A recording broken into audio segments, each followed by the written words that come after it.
Hace tiempo que no teníamos el gusto de poder saludarnos, ya teníamos ratito, de no tener sesiones de clase. Ya nos había, ya hacía falta estar acá con ustedes. Muy bien, bueno, como siempre vamos a arrancar con la última sesión de clase. En la última sesión de clase vimos todo lo relativo a los derechos humanos. Eh, Buenas tardes, ahí gracias por el saludo.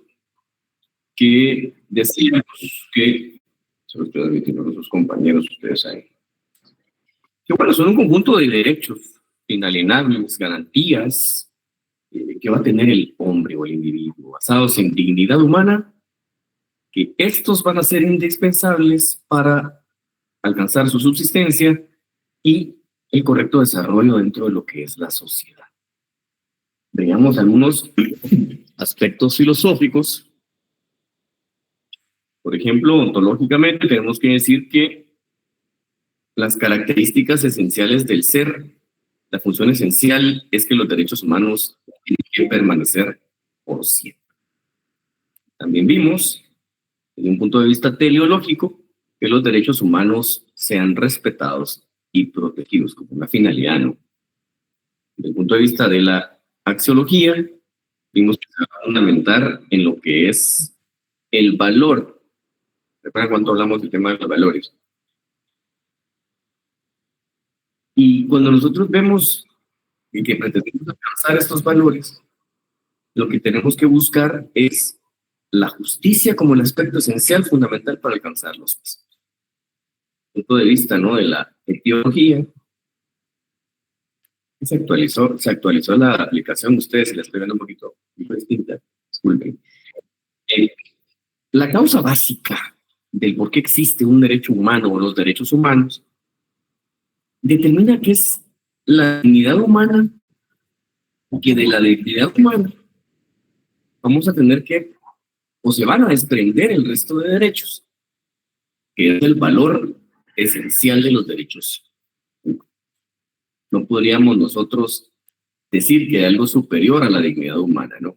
Ahora, dentro de las características que tienen los derechos humanos, bueno, son inviolables, son irrenunciables, imprescriptibles, interdependientes, indivisibles, universales, inalienables. Nosotros ya tenemos clara esta conceptualización de las características como tal, y también tenemos que decir que estos derechos humanos se tienden a confundir con los derechos fundamentales y con los llamados derechos naturales. Ahora, tenemos que tener claro que los derechos humanos surgen con la Declaración de los Derechos, la Declaración Universal, perdón, de los Derechos Humanos, pero previo a esto, por ejemplo, los derechos naturales que se hablaban en el siglo XIX, se hablaba ya de los derechos naturales, estos son inherentes a nosotros como personas, como individuos, ¿sí? El hombre procede de la naturaleza, por lo tanto, tiene derechos naturales, ¿sí? Ahora, los llamados derechos fundamentales, estos surgieron cuando surgen los textos constitucionales, ¿sí? Cuando nosotros alcanzamos el llamado constitucionalismo, yo podría hablar ya de derechos fundamentales finales del siglo XIX, ¿no? Alemania, principios del siglo XX, que es cuando ya da el boom como tal, como derechos fundamentales, para poder tenerlos divididos o clasificados. Valió la pena hacer este breve resumen porque la verdad que teníamos bastante tiempo de no vernos, pues ya teníamos bastante tiempo de no vernos y pues ya hoy tenemos que entrar en materia con los últimos temas que vamos a ver. Prácticamente, si todo sale bien, nosotros tenemos clase el día jueves y tenemos clases martes y jueves de la siguiente semana y luego pues el examen final, que voy a dar algunas indicaciones con relación a ese tema cuando terminemos la sesión de hoy. Así también con los del examen extemporáneo. Al final de clase lo vemos para cuando queda programado. Sí, así es que vamos a arrancar ya con el tema de hoy. Solo abro la presentación.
Bueno, muy bien. Hoy vamos a ver todo lo relativo al Estado de Derecho. Siempre que hablamos de Estado de Derecho pareciera ser un aspecto muy sencillo, muy básico, pero tenemos que partir de los orígenes del concepto. Este concepto no podemos hablar que sea antiguo como tal, sino que por el contrario tenemos que decir que este concepto se fue construyendo, ¿no? Así como lo vimos nosotros en sesiones de clase, ¿no? La construcción del derecho. También lo que es el tema de Estado de Derecho se fue construyendo y tenemos que partir de la antigua Grecia, donde nosotros vamos a ver lo que decían Platón y Aristóteles. ¿Qué decían Platón y Aristóteles? Bueno, Aristóteles es lo que decía que lo más conveniente para una era que el gobierno de la ley y la justicia fuera lo que podía ser un individuo que se le consideraba el rey o monarca en ese entonces, ¿no? O sea, era más conveniente que la ley fuera quien gobernara, que no gobernara un individuo que él creaba las normas, él tomaba decisiones y él no iba a estar afecto a esto. Platón decía que la ley debía ser el tema principal de observancia en una sociedad.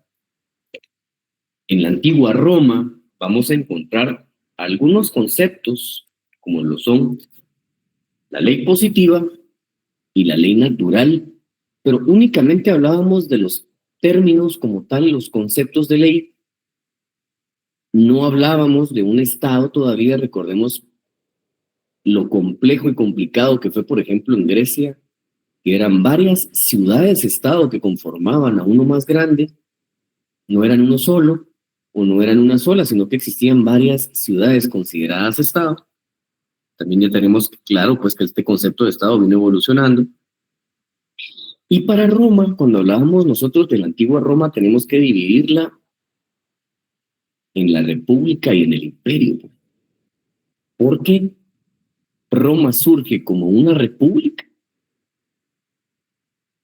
claro, gobernada con el poder superior del Senado, y después se convierte en un imperio, el Imperio Romano.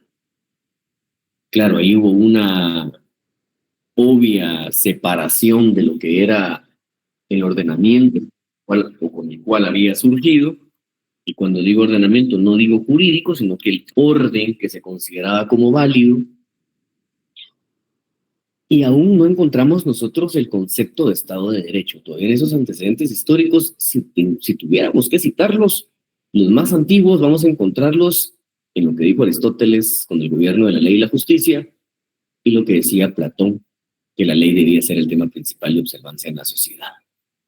Los romanos hablaban de una ley positiva y una ley natural, pero tuvimos que llegar hasta la Edad Media, en el derecho inglés, en una época donde los derechos prácticamente eran nulos para el individuo. La sociedad tenía una estructura jerarquizada de tipo vertical, y en esa estructura jerarquizada de tipo vertical, evidentemente existía quién era el que ostentaba el poder, era el monarca, pero se promulga la Carta Magna de 1215, que dicho sea de paso, vale acotar solo como tema referencial, al día de hoy siguen utilizando su Carta Magna de 1215, no como la Carta Magna como tal, sino que las prácticas que se consideran aceptadas por la sociedad inglesa son las que conforman una constitución atípica, porque ni siquiera es escrita.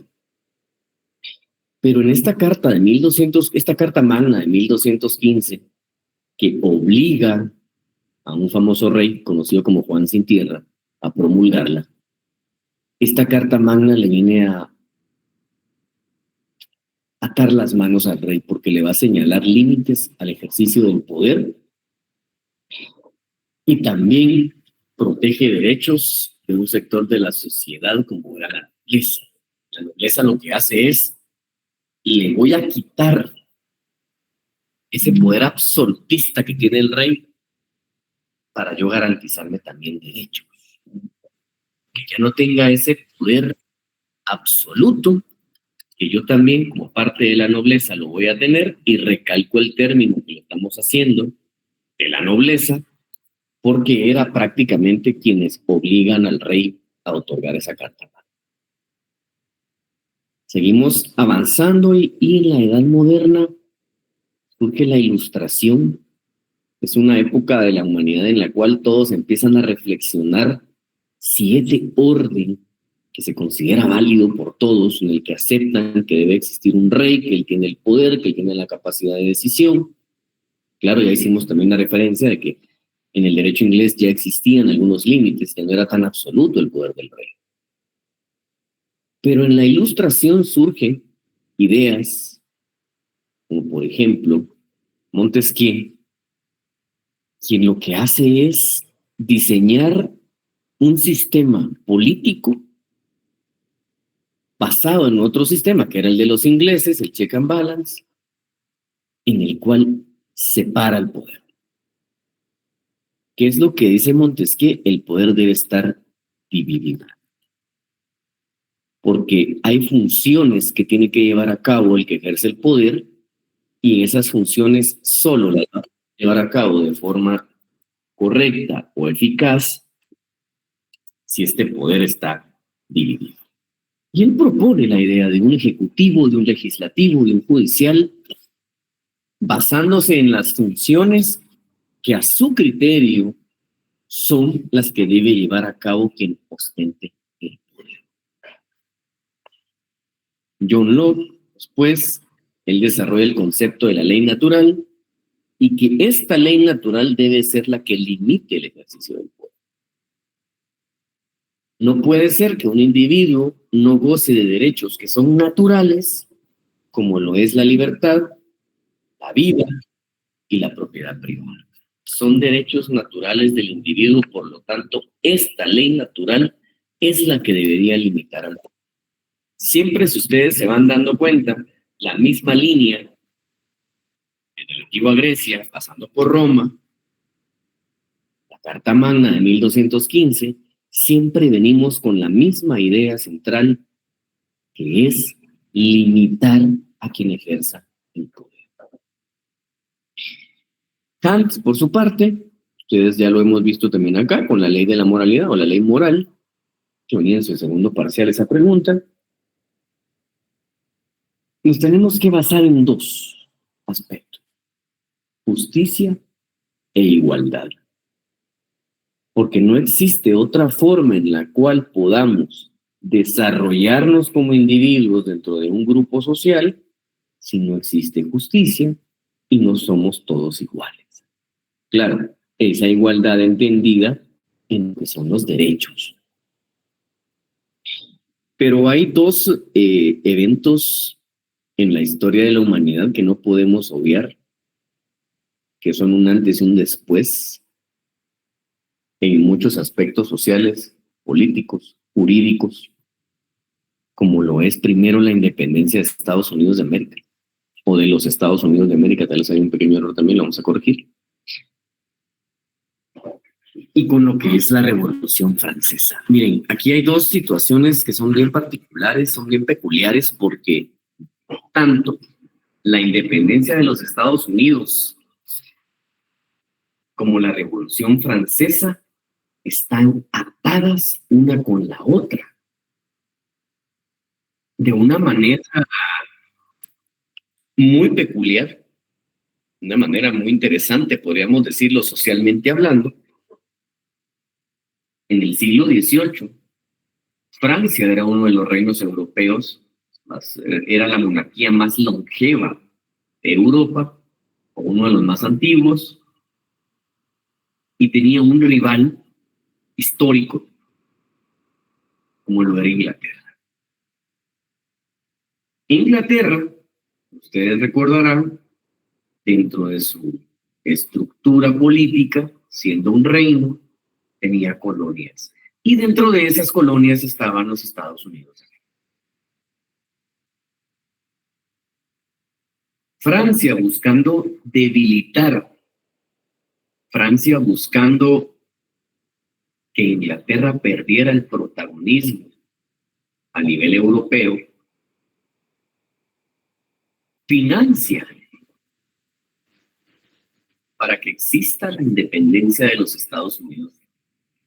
Da el financiamiento económico, y no solo económico, sino que también militar. Probablemente una de las colonias más grandes en ese momento, como lo era Estados Unidos, se independice de Inglaterra. Y lo logra.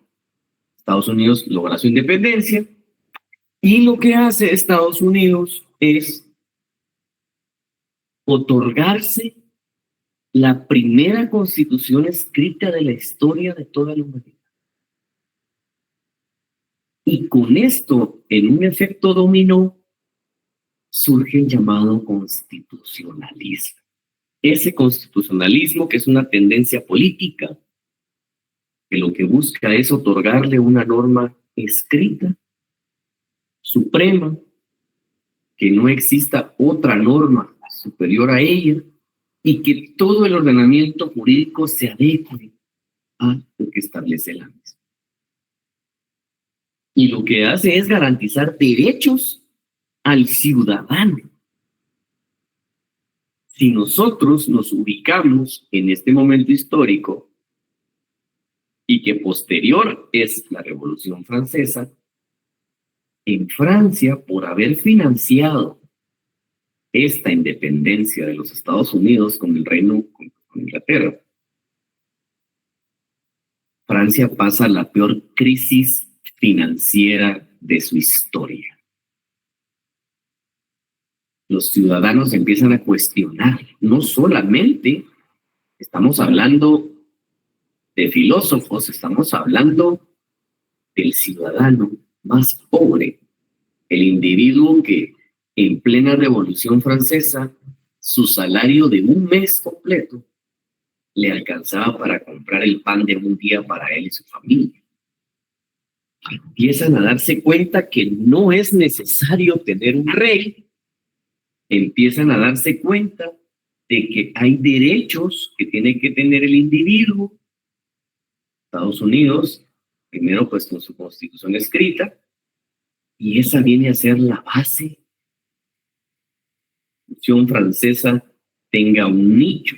Y cuando digo tenga un nicho nos damos cuenta que no necesitamos el poder monárquico. Si la colonia, una de las colonias probablemente de las económicamente fuertes que tenía Inglaterra, la pierde, nosotros siendo un estado, nosotros siendo uno de los estados más longevos europeos, tampoco necesitamos un rey. Y entonces se rompe el orden, ese orden monárquico. Es la primera vez que empezamos a hablar del ejercicio del poder por parte del pueblo. Hay un documental que me encanta del History Channel. Lástima que no nos da tiempo de verlo porque sería buenísimo, por si logro ver o adecuar los temas, probablemente tal vez lo veamos, porque aquí se refleja prácticamente lo que estamos hablando.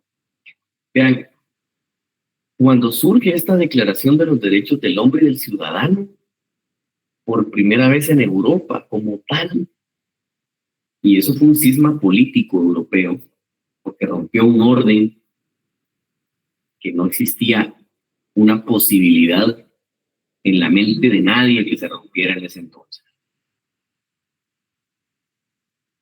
Y esas normas jurídicas que se promulgan son tan interesantes porque de una vez da unos aspectos para el resto de la historia de la humanidad, porque primero, ningún individuo va a estar por encima de las normas jurídicas.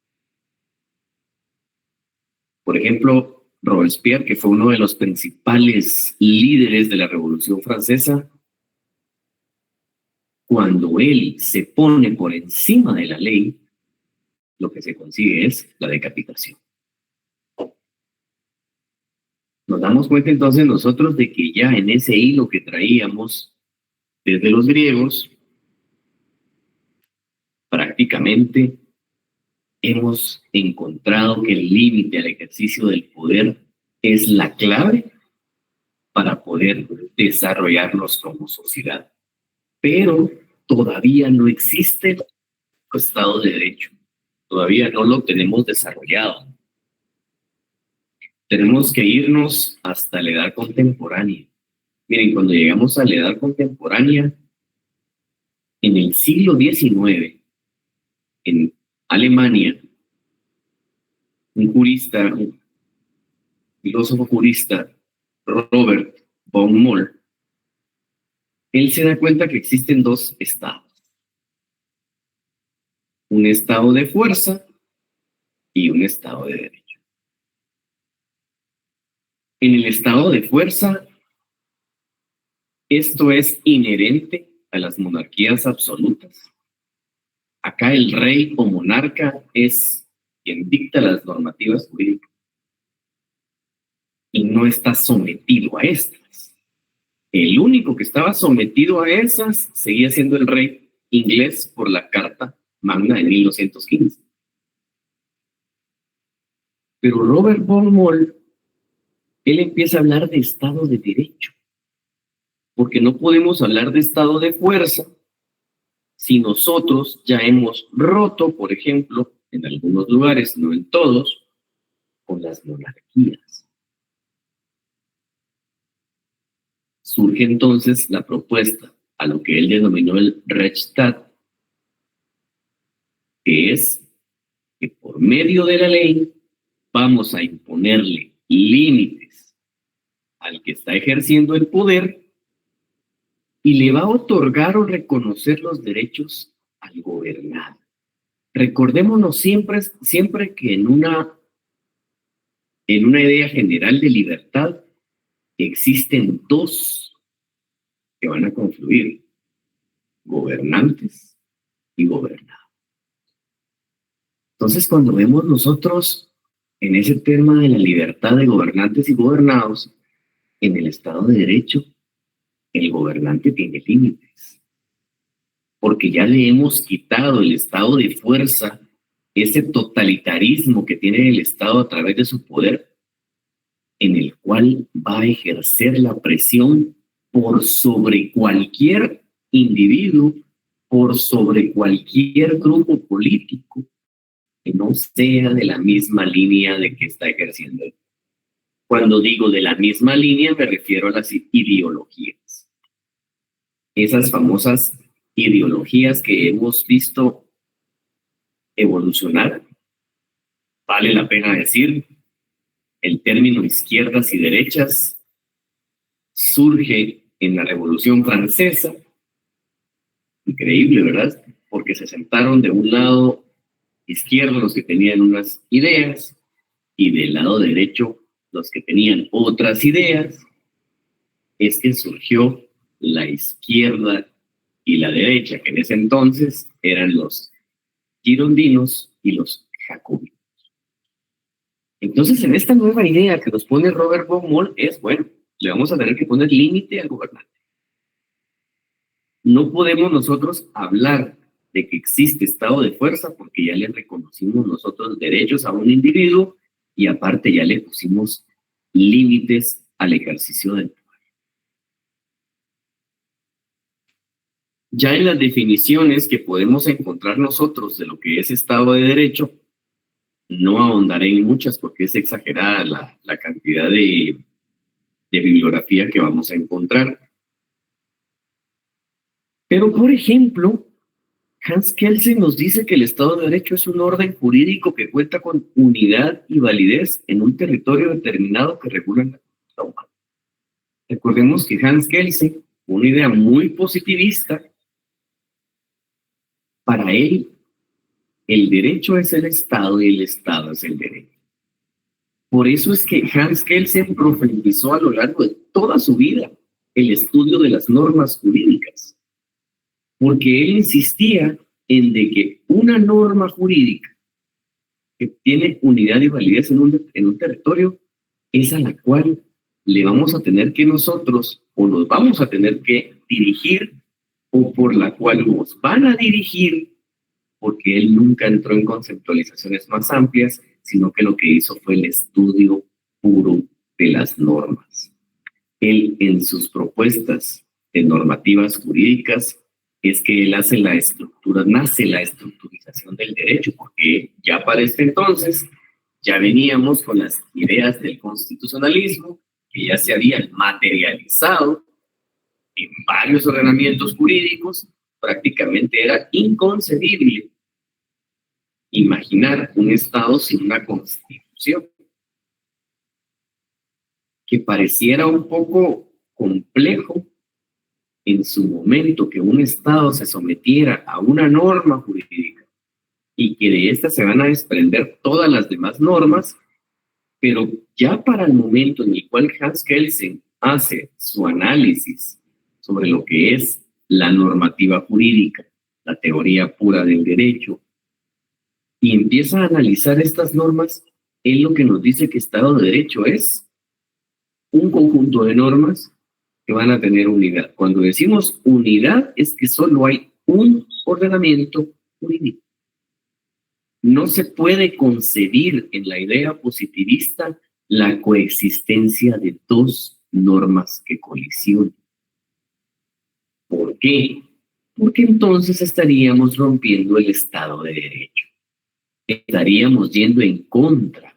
Estaríamos nosotros prácticamente contradiciendo o yendo no en lo que nosotros buscamos como una dirección de sometimiento de normas.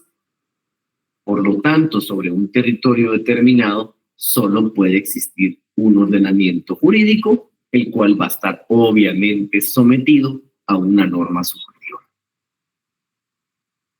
Norberto Bobbio, por su parte, nos dice que el Estado de Derecho es un sistema político, ¿no?, en el que el poder y todos los individuos se encuentran sometidos a leyes que se promulgan públicamente, garantizando el ejercicio del poder conforme a las normas.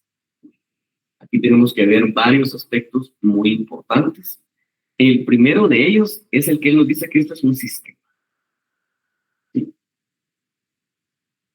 Y en este sistema, tanto el gobernante como el gobernado se va a someter a las normas jurídicas. Pero estas normas, para poder llevar a cabo o cumplir su función, deben ser puestas del conocimiento social, de la sociedad. Y si nosotros vemos que existe un ordenamiento jurídico, yo no puedo alegar ignorancia ante la ley. Ninguno de nosotros puede alegar ignorancia ante la ley. Y es por eso que existe un proceso de creación de la norma que culmina con dos etapas. Ya pasamos por la iniciativa de ley, discusión, aprobación, sanción, promulgación y por fin llegamos a la publicación y entrada en vigencia. Siendo un requisito indispensable que la norma sea pública. ¿Por qué? Porque desde el momento en que es pública, todos estaremos sometidos a esa norma. Sería prácticamente imposible que los individuos se sometieran a una norma que no saben que existe. Aquí entraríamos en una discusión: ¿cuántos de nosotros conocemos todas las normas existentes en el estado de Guatemala? Es impresionante la cantidad de normas que tenemos. Si fuera por cantidad de normas vigentes, tendríamos que ser la sociedad perfecta prácticamente. Deberíamos de ejercer los derechos plenamente.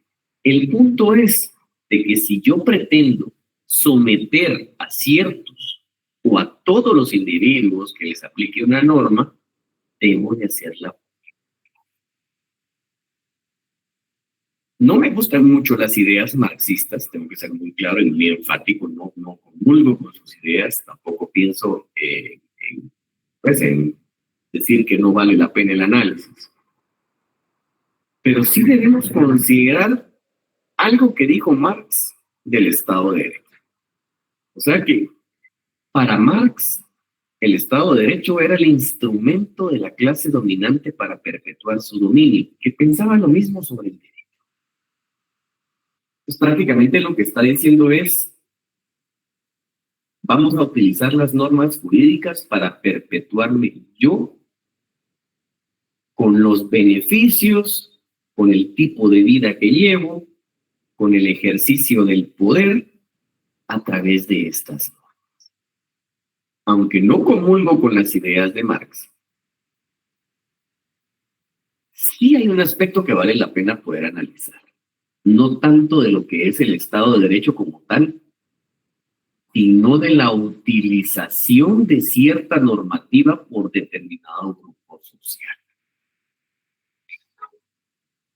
Cuando nosotros vemos que hay normas creadas por presión de ciertos grupos sociales, cuando nosotros vemos que hay normativas aprobadas por presión de organismos internacionales, cuando vemos nosotros que se nos imponen organismos internacionales que vienen a ejercer fuera totalmente de nuestro ordenamiento jurídico poder que en ningún momento les hemos delegado.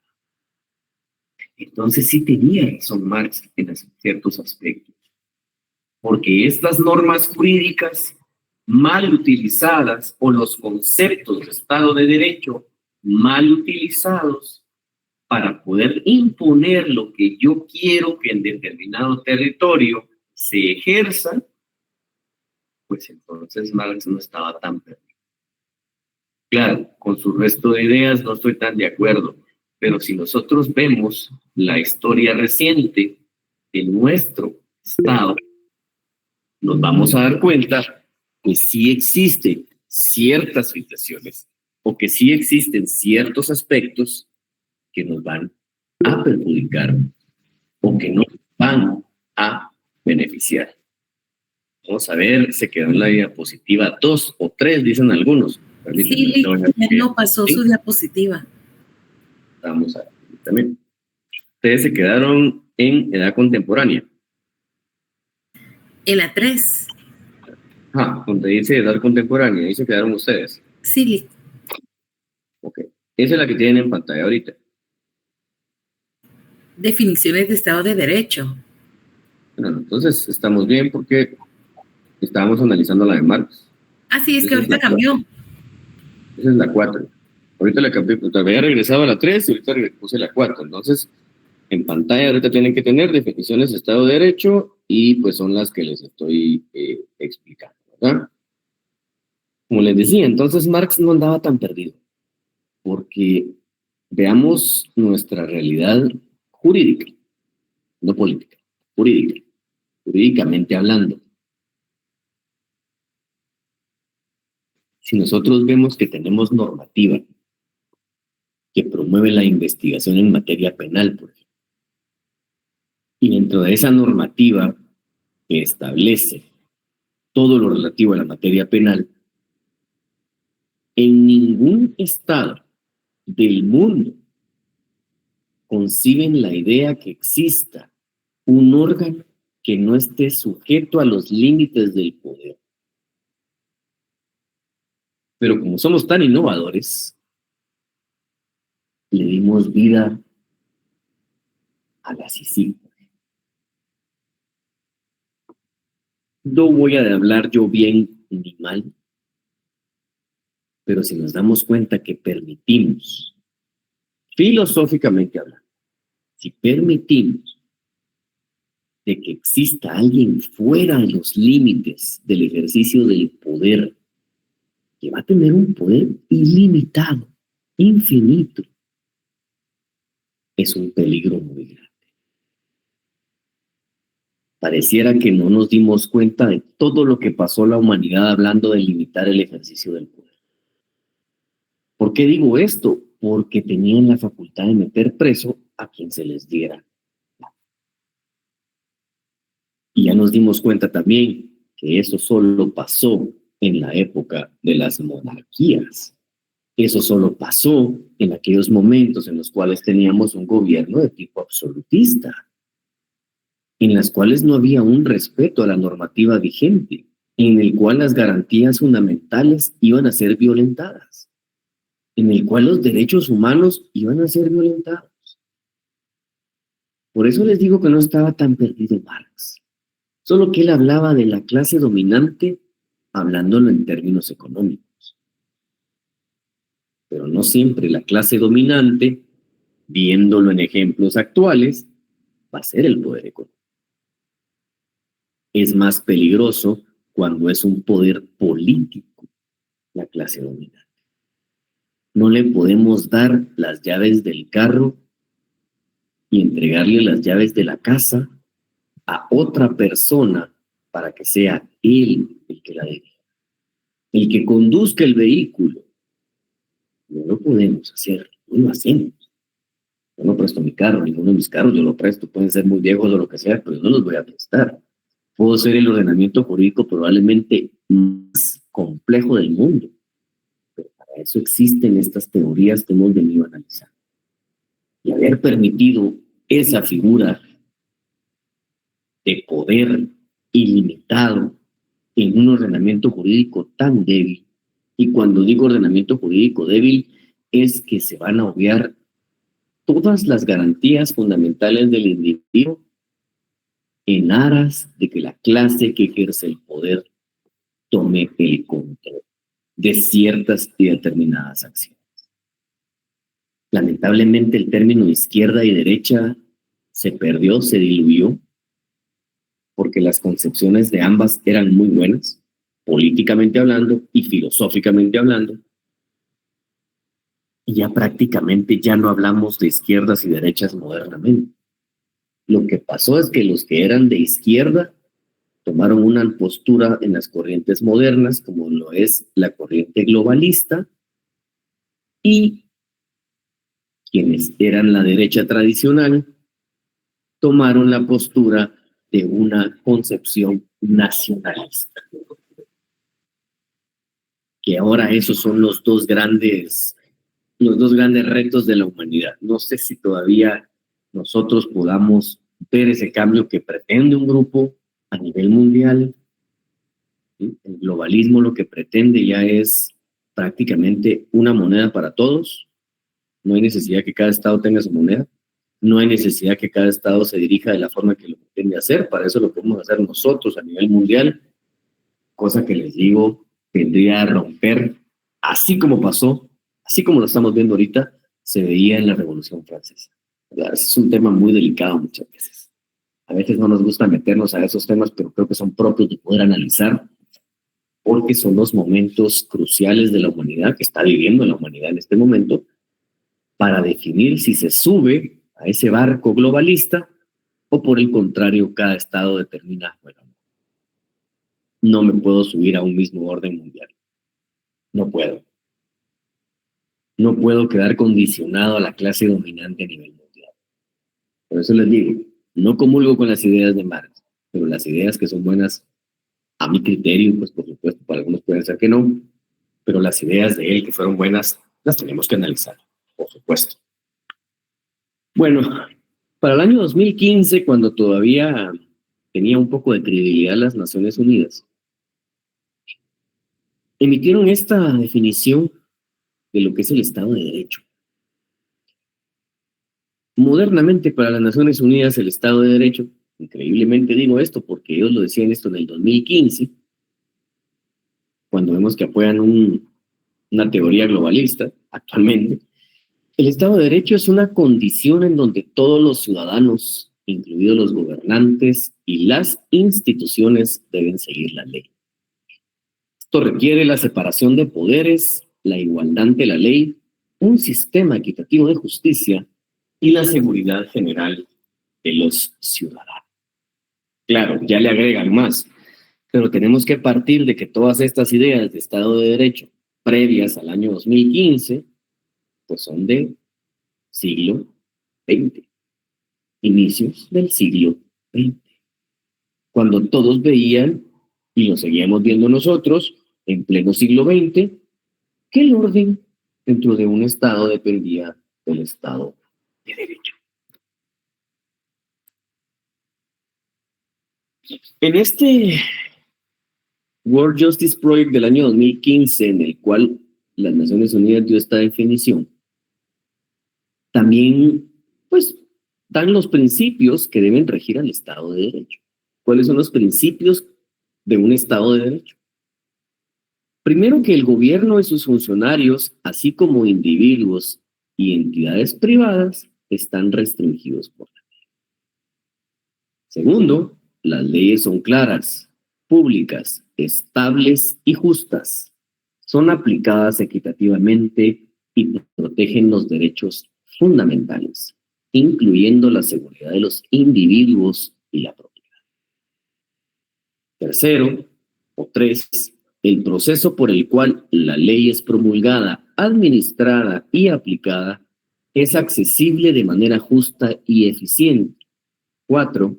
La justicia es aplicada en tiempo por representantes éticos, competentes, independientes y neutrales. En la impartición de justicia existen suficientes representantes, cuentan con los recursos adecuados y reflejan la composición de las comunidades a las que sirven.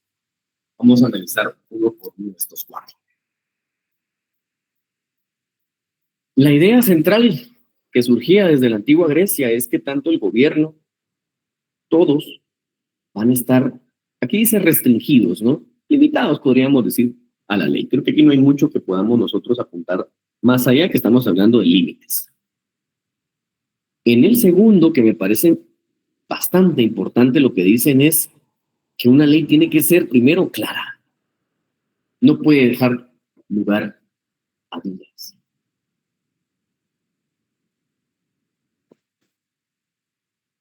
Deben ser públicas. Ya sabemos nosotros, acá se promulga en el diario oficial.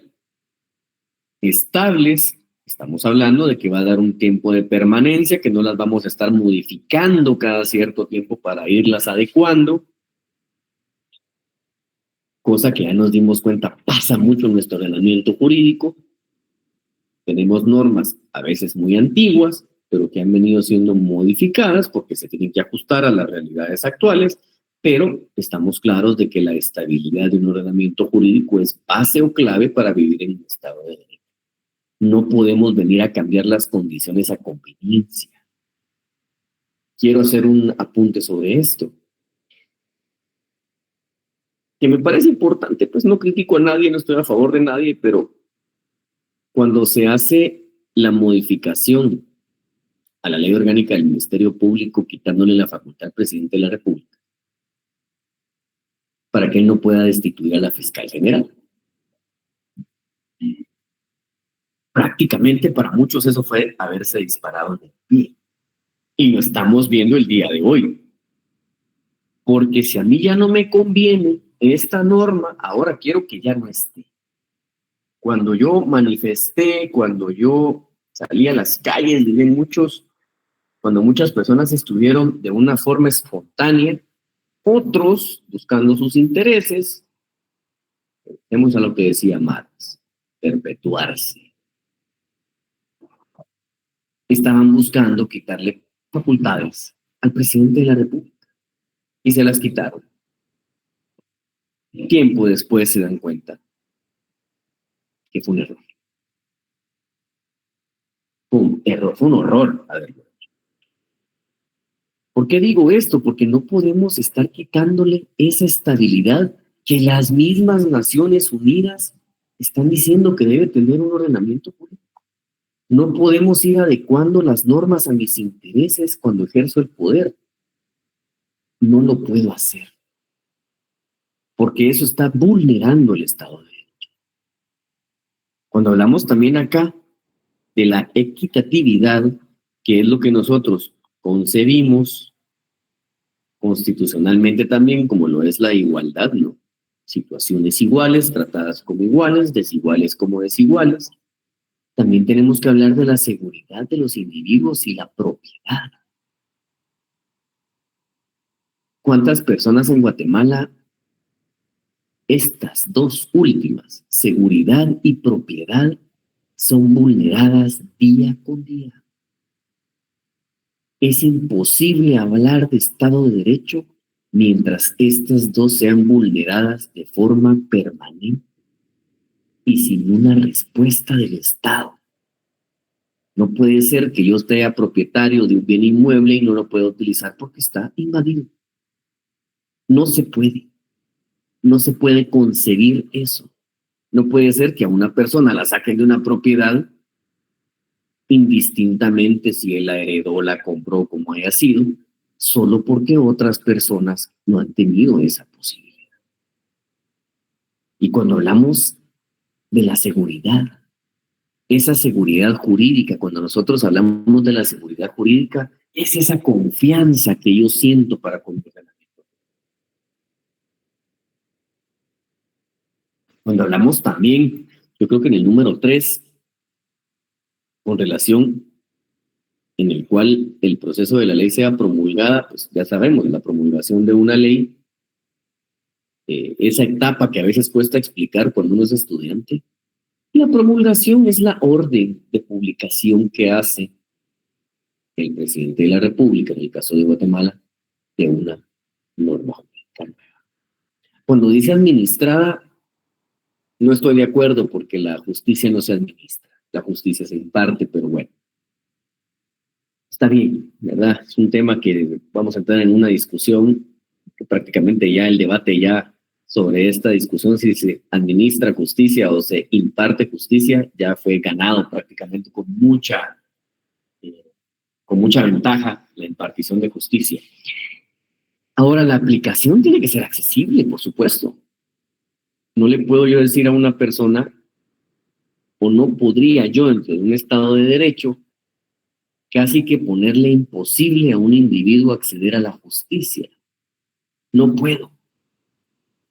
Al contrario, debo acercarle la justicia, o donde imparten justicia se lo debo acercar al individuo. Y claro, en el número 4 considero que es muy importante, ¿no? Que creo que este tema se viene hablando desde la época de la plena Revolución Francesa. Imagínense. Bueno, ni siquiera de la Revolución Francesa, es posterior. Es cuando ya Napoleón accedió al poder. Es cuando ya Napoleón, en el ejercicio del poder, él desconfía de los jueces. Porque él dice, el juez es corruptible, porque es un individuo.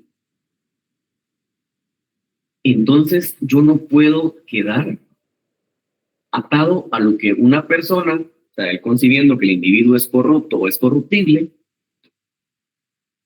sino que lo que tengo que hacer yo, por ejemplo, es ponerme a la cabeza del juez. Y por eso es que en Francia surgió esa jerarquización del poder judicial que vivimos actualmente todavía. Claro, ya se está empezando a erradicar esa idea que el poder judicial es vertical, sino que por el contrario es horizontal. Pero en ese análisis, ¿no?, de la ética, de que sea un juez que conozca el derecho, no competente, que sea independiente en sus resoluciones, que sea totalmente neutral a los individuos, prácticamente es un bastión fundamental. Y aquí sí, en la redacción, pues ya hablan de la impartición de justicia. Que existan suficientes jueces, que tengan recursos y que reflejen la composición de las comunidades a las que sirven, que es un tema también muy difícil en un estado como Guatemala, por la misma composición social que tenemos. Ya para ir finalizando, esta es una propuesta de definición. No les estoy diciendo que esta sea la definición, pero claro, tenemos que construir derecho. No podemos limitarnos a lo que nos dicen otros autores, sino que también lo que tenemos que hacer es tomar como punto de partida lo que estos otros autores nos han dicho. Y esta propuesta de definición, con mucho respeto, yo la hago siempre, no al final, y es la que podemos manejar como una definición de clase. Ustedes la pueden perfeccionar de otra manera. Pero para mí, si alguien me pregunta qué es el Estado de Derecho, tengo que decir que es un sistema político que se fundamenta en el sometimiento de gobernantes y gobernados a un ordenamiento jurídico determinado, en el cual se encuentran reconocidos derechos, obligaciones y garantías del individuo y limita el ejercicio del poder. Si nosotros sabemos explicar esto que está en pantalla, ¿cómo lo vamos a poder defender ante alguien que le pregunte ¿y por qué es esto? Entonces usted empieza a hablar de la antigua Grecia, de la antigua Roma, de la Carta Magna, de la Revolución Francesa, empezamos a hablar de la independencia de Estados Unidos y vamos avanzando y aterrizamos en lo que tenemos en pantalla. Prácticamente con esto es que nosotros nos damos cuenta que así es como construimos el derecho, es como construimos una definición a un concepto. El concepto que ustedes tienen en pantalla es de Estado de Derecho. ¿Y tenemos cómo fundamentarlo? Sí. Ustedes en pantalla también tuvieron 5 diapositivas con las cuales lo pueden defender. Y si ustedes todavía lo quisieran adornar un poquito más, podríamos decir, bueno, es el sometimiento voluntario de individuos a un ordenamiento jurídico determinado en el cual el poder se encuentra limitado, se encuentran reconocidos derechos, obligaciones y garantías, y en el cual se encuentra obligado este mismo ordenamiento jurídico a otorgar una normativa que sea pública para los individuos, una normativa a través de la cual quien imparta justicia lo haga de forma equitativa y neutral, haciéndolo con ética. Incluso ahí abarcamos los principios que nos dicen las Naciones Unidas. Pero esto ya depende de cada uno. Eso ya depende de ustedes, ¿sí? Si ustedes van a hacer una propuesta en su tesis, esa es la forma en la cual nosotros construimos una conceptualización propia. Puede estar acertada, puede estar equivocada, eso solo nosotros sabremos defender. Y así se defiende una tesis. Muy bien, bueno, como siempre dejamos el último apartado para preguntas y respuestas. Porque todavía hay alguien que se quería incorporar ahí, es un poquito tarde. Si alguien todavía se quiere incorporar, ya estamos prácticamente finalizando, pero vamos a ver. Bueno. Dudas, preguntas con relación al tema de hoy, y luego pasamos a la otra etapa que está interesante, que les quiero explicar. Henry nos pidió la palabra, así es que le escuchamos, Henry. Licenciado Flores, siempre con la consulta y la molestia, si nos va a compartir este material. Sí. Clases en línea siempre. Le agradezco mucho, licenciado. Ok.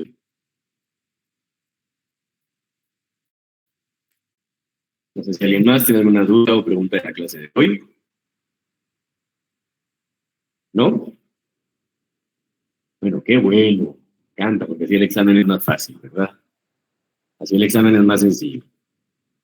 Bueno, miren, vamos a entrar en detalle de lo que es sus notas del segundo examen parcial para aclarar algunas dudas. Varios me han escrito, consultando, etcétera.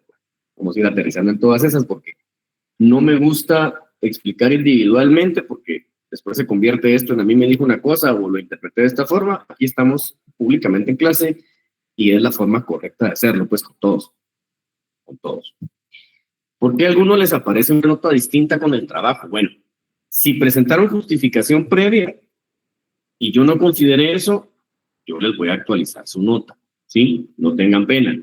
Si está documentada la ausencia, el día de la entrega del trabajo. Si no está documentada, o no la tengo, o no me la enviaron, o no me la entregaron, entonces, como se los dije desde el día que hicimos, porque yo les di las instrucciones del trabajo, tienen 10 puntos. No, si sacaron 20, tienen 10, si sacaron 40, tienen 20. Pero creo que de los de 40, ninguno. No, creo que ninguno. Entonces creo que con ese tema aclaramos ese punto con relación a lo que es la nota o el punteo del trabajo. Ahora vamos con lo que es el examen extemporáneo. Bueno, tengo algunas solicitudes de examen extemporáneo. ¿Cuándo es el examen extemporáneo? Lo voy a hacer el día viernes en la facultad. Nos vemos a las 5:30. Ahí me van a dar el salón para que lo puedan hacer, ¿sí? Yo tenía planificado hacerlo mañana, pero mañana no me da tiempo. Mañana tengo un día muy complicado y no creo que yo pueda llegar a las 5:30 a la facultad. Entonces considero que no, para hacerlo mal hecho, no. Es el día viernes. No sé si están conectados hoy los de examen extemporáneo, ¿sí? Debería de estar, ¿sí? Me pregunta Shirley que parece que no se presentó al segundo examen. ¿Me puede ampliar eso, Shirley, por favor? ¿Qué tal? Buenas tardes, licenciado. Fíjese que yo estaba viendo el listado de notas y aparece como que no me presenté al examen, pero no entiendo por qué, si se examinó. Sí, correcto. Bueno, déjeme ver. Eso sí lo voy a ver. ¿Ya me solicitó por escrito o algo así? ¿Cómo? ¿Ya me lo mandó por escrito mi correo o algo?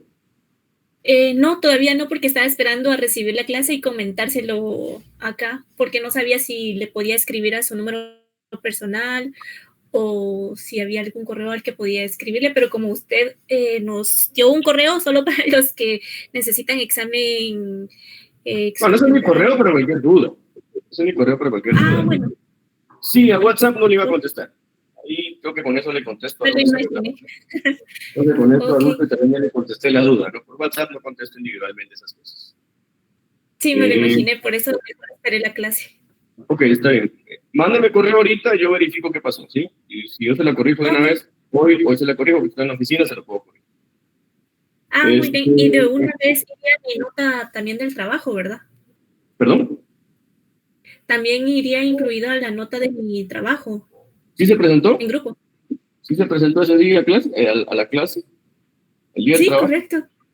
Sí. Okay. Sí, sí se presentó, sí. Va. Muy bien, licenciado. Gracias, te agradezco mucho. Feliz noche.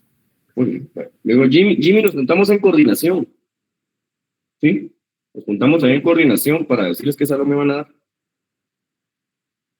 Miriam, Isabel, llegues el viernes y lo revisamos de una vez. El primer parcial, tiene razón, pero no han venido postergando. Ahí lo revisamos el viernes. Ok, Dulce, sí, claro, las notas, sí, como les digo, yo voy a revisar si algo se obvió, yo me encargo de corregir, ¿sí? Yo me encargo de corregir. Si algo está mal, solo me tienen que mandar su correo de revisión de nota, ¿no? Su solicitud de revisión de nota, ¿no? Eso es lo que procede. Ahora, miren, con los que hicieron su solicitud de examen extemporáneo, hubo alguien que me escribió y solo me puso que después me mandaba la constancia. No recuerdo el nombre ahorita, pero incluso lo hizo de forma fuera del plazo para solicitar el examen. Y no me adjuntó nada. Es que, pues, no mandó, no adjuntó, no presentó el por qué no llegó al examen, al segundo parcial, pues, lo lamento mucho, pero no tiene derecho a examen extemporáneo. Y solo estoy esperando que me abra un archivo ustedes, pero no me quiere abrir, denme un segundito. Porque está un poquito complicado mi compu ahorita de tantas cosas que tengo abiertas. A veces se pone un poquito ya lenta la pobre, pero vamos a ver ahorita. Porque me interesa. Vamos a ver. Acá están.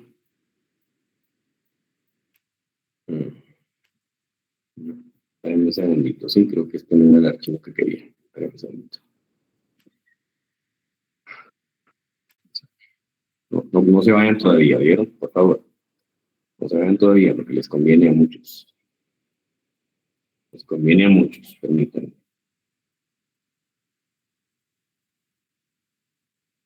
Lo que pasa es que creo que no lo tengo en esta compu, se lo tengo en la otra.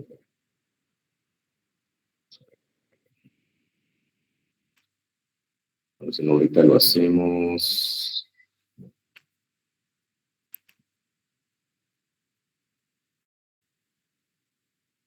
De tanta cosa que uno mira a ustedes, el trabajo y cosas personales, se le va revolviendo un poquito. Denme un segundo, ahorita les voy a dar una información que le conviene a quienes ya aprobaron el curso, porque ahorita no puedo poner el archivo en pantalla. Bueno, primero que nada, felicitarlos. No sé si están por acá los que ya ganaron. No sé si, espero que sí, ¿no? Esperaría yo que sí. Creería yo que deberían estar acá, ¿no? Araceli Melchor levantó la mano. Sí, levante la mano los que ya ganaron, por favor. Levante la mano. Víctor Estuardo, Diego, Ever, Ana Cristina López, Maritza Sandoval, Méndez Irene, Lisbeth, Ashley Gabriela. Solo los que ya ganaron. No la van a levantar nadie más. Solo los que ya ganaron. ¿Sí? Ahorita les voy a decir lo que les conviene.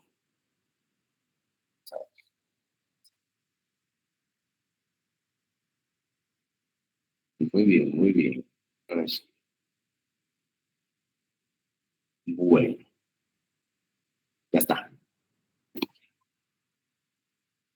Yo no sé cómo levantar la mano desde el celular. Paren ahí, por favor. No sé si alguien está hablando ahí, pero por favor. Sí. Bueno.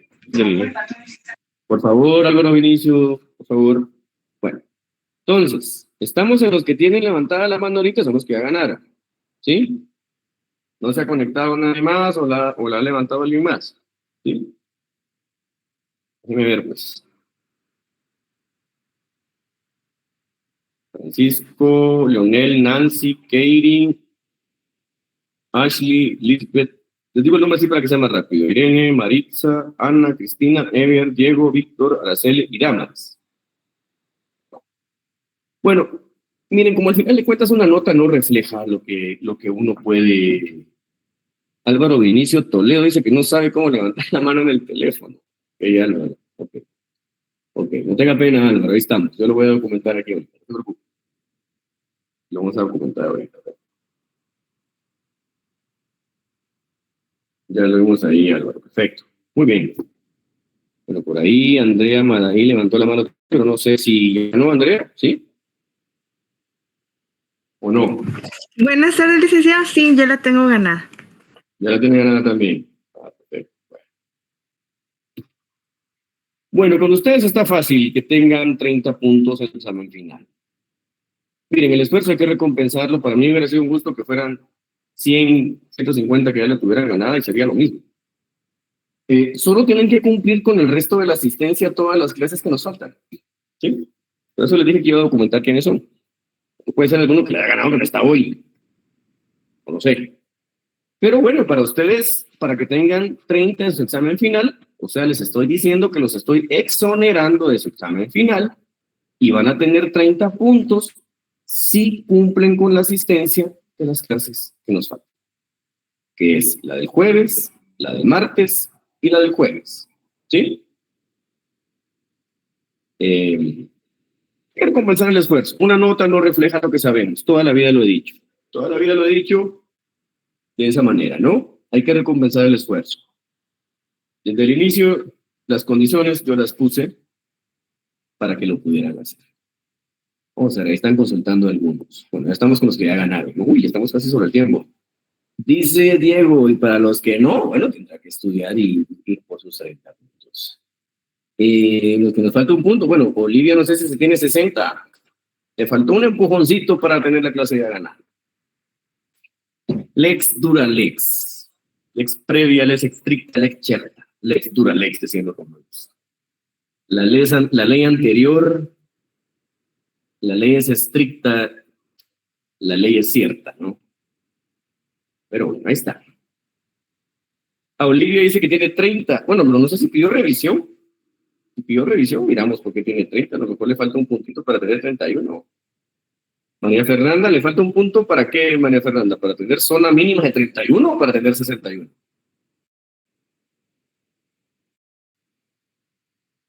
No me respondió ahí, pero bueno. Uy, que lo siento. Le faltó un poquito. Si tienen 27, bueno, es igual, ¿no? O sea, si sacó 27 de zona, me imagino que a eso se refiere. Lo único que le puedo prometer es hacerle su revisión de examen. Se entregó la revisión. Si pidió revisión, Olivia, o sea, si solicitó su revisión de examen, tiene derecho a la misma. ¿Sí? Si no solicitó su revisión de examen, pues evidentemente no tiene derecho, pues.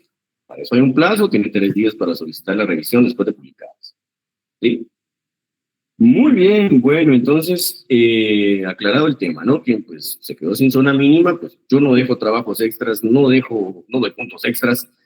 Creo que estaba bastante sencillo el hecho de ganar la clase, pues, porque franco, a mí me hubiera gustado que fueran más. Pero, bueno, quienes ganaron y estuvieron hoy, a partir de hoy, que yo les tomo ya la lista de asistencia, que la vamos a cumplir todos los días, el jueves, el martes y el jueves, pues ya con esas 3 sesiones más la de hoy, tienen 30 puntos ya para el final. ¿Sí? Bueno. Muy bien, nos vemos el día jueves. En un momentito les estoy compartiendo el material del día de hoy. ¿Vieron? Ahí les deseo que tengan una feliz noche. Bueno, no sé si alguien más. Muchas gracias, licenciado. Todo licenciado. Feliz noche. Feliz noche, Lick.